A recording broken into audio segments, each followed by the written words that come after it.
Құлағы әжесінде, екі көзі сонау алыс көктау, қатпарлы қалың шыңғыш одасын қыдырады.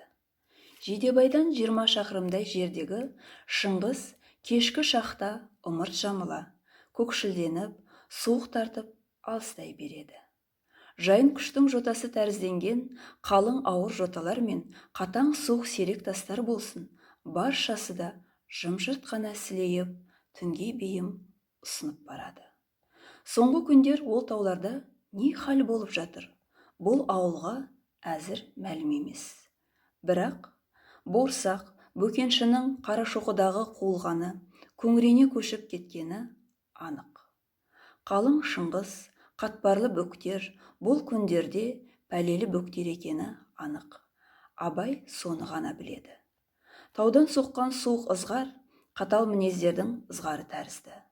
Ызылдаған суық лептің қарсысына ана жыры, мейір шапқат жыры үн қосады.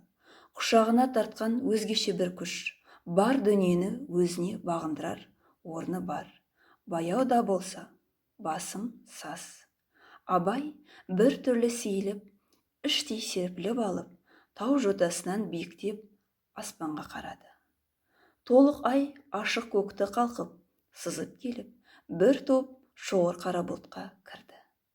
Кірді де қызық күйге түсті. Абай соған қарап, өзге жайдың бәрін ұмытып, аңырап телміре қалды. Қара қоқшыл кілегей бұлттың жоғарғы шақ шетін ала кірген ай бір көрініп, бір сүңгіп, машығынан тыс жылдам жүріп, дәл жасырынбақ ойнағандай құбылады.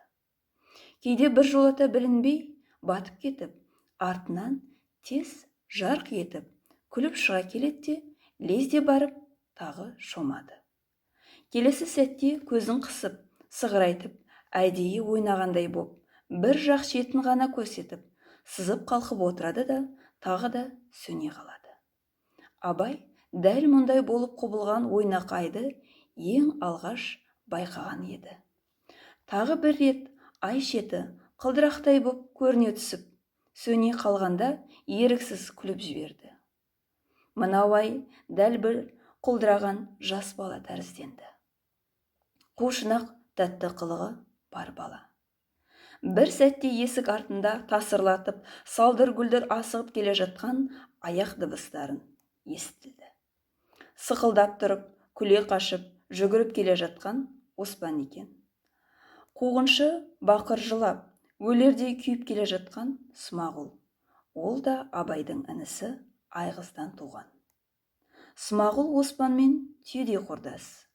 Абай терезе алдынан атып тұрып, Оспанның анаған бір зорлық қылып келе жатқанын сезіп, алдынан шығып ұстай алды.